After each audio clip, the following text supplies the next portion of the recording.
섭취량과 관련해 상식을 깨는 연구 결과가 나와 주목받고 있습니다. 좋은 소금을 적당량 이상 섭취해야 한다는 것으로 천일염의 세계화에 기여할 것으로 보입니다. 천일염이 광물에서 식품으로 바뀐 지 얼마 되지 않은 가운데 정부 기준이 정비되지 않는 사이 비위생적이라는 소금 논쟁이 거세지고 있습니다. 5.18 상징물인 옛 전남도청 건물의 흔적을 지우려 한다는 의혹이 제기되면서 논란이 커지고 있습니다. 광주시가 제2순환도로 일구간 사업자에게 줘야 할 지난 3년치 재정보조금의 지급 여부를 다음 주쯤 결정하기로 했습니다. 여러분 안녕하십니까? 국립아시아문화전당을 지으면서 옛 전남도청 건물 일부는 철거하지 않고 그대로 뒀습니다. 5.18의 역사가 새겨진 사적이기 때문이었습니다. 그런데 최근 리모델링 과정에서 개혁물의 총탄 자국이 지워지고 건물의 원형이 훼손됐습니다. 5월 단체들이 반발하고 있습니다. 정용 기자입니다. 5월의 심장부였던 옛 전남도청. 80년 5월 당시 시민군을 제압하기 위해 무차별 총격이 이루어졌습니다. 도청에도 있었고. 어떤 게요? 총차고. 그 당시에 총격전이 여기서 심했었습니까? 심했죠. 5월 단체들은 아시아 문화전당 개관을 앞두고 민주평화교류원으로 바꾸는 공사가 한창인 옛 도청이 5.18 사적지로서 가치를 잃어버렸다며 반발하고 있습니다. 총탄 자국이 있을 법한 도청 회의실 내부가 철거됐고 엘리베이터가 설치되면서 상시 방송실이 사라졌기 때문입니다. 또 도청 외벽에 총탄 자국이 얼마나 있는지 조사하지도 않은 채 페인트를 새로 칠하면서 원형이 훼손돼 5.18의 흔적을 지우고 있다는 겁니다. 정부나 문화부 자체가 5.18의 흔적을 어떻게 하든 지워버리겠다는 그런 발상하에서 공사가 시작됐기 때문에 가장 큰 문제가 시작됐다고 생각합니다. 이에 대해 문화전당 측은 5월 단체에 총탄 자국을 정확히 짚어달라고 요청했지만 알려주지 않았고 엘리베이터 설치는 보행자 편의를 위해 어쩔 수가 없다고 밝혔습니다. 여기가 총탄 자국이다라고 말해주신 분이 5.18 단체 관계자분들 중에서는 아무도 안 계셨고요. 사진 자료나 총탄 자국에 대해서 언급된 자료를 저희가 찾지를 못했습니다. 서로에게 책임이 있다고 양측이 맞서고 있는 가운데 5.18 흔적 지우기 논란은 당분간 계속될 것으로 보입니다. MBC 뉴스 정용욱입니다.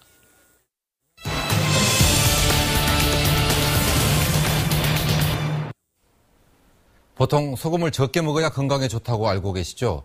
그런데 이 상식을 깨는 연구 결과가 나왔습니다.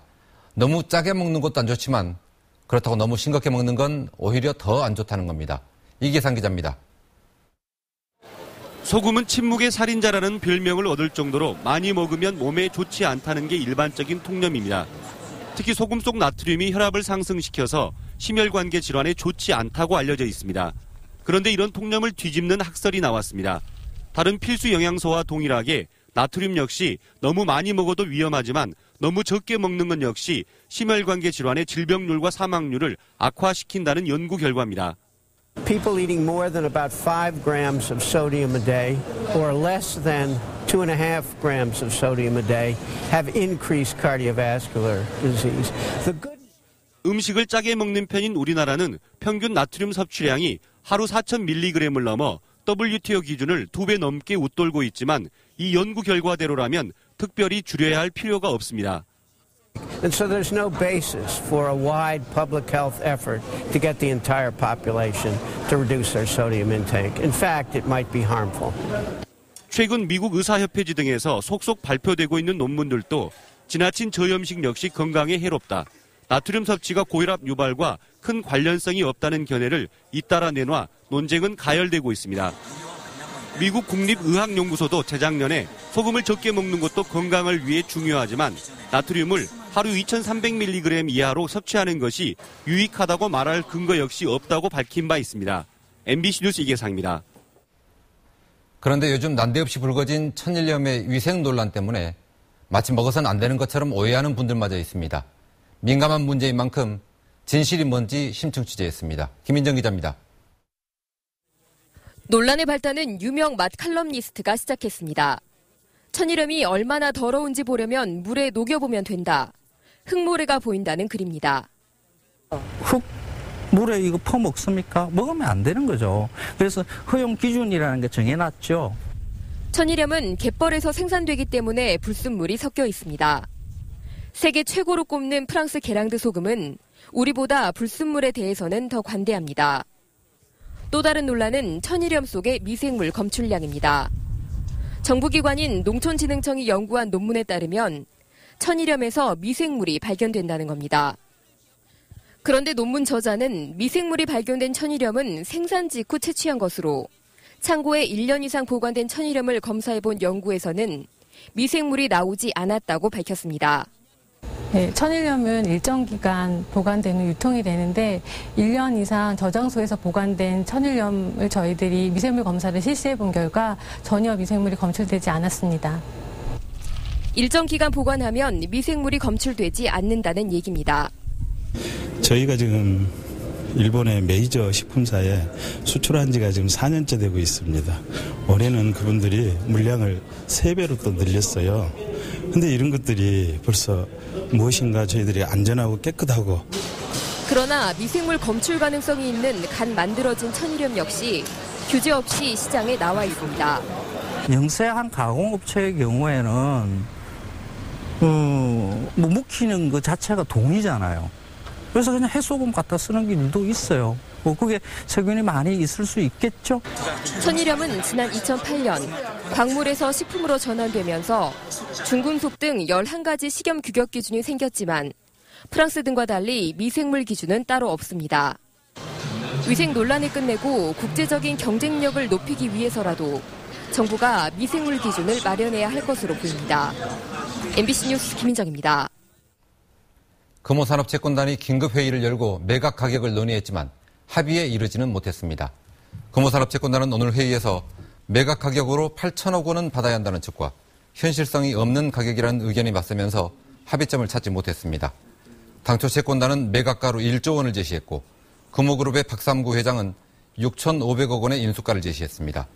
산업은행은 다음 주까지 채권단의 의견을 추가로 듣기로 했습니다. 광주시가 제2순환도로 사업자에게 재정보조금을 3년째 안 주고 있습니다.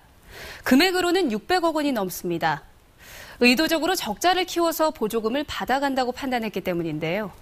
그동안 안 줬던 보조금을 다시 주는 쪽으로 입장을 바꾸는 분위기입니다.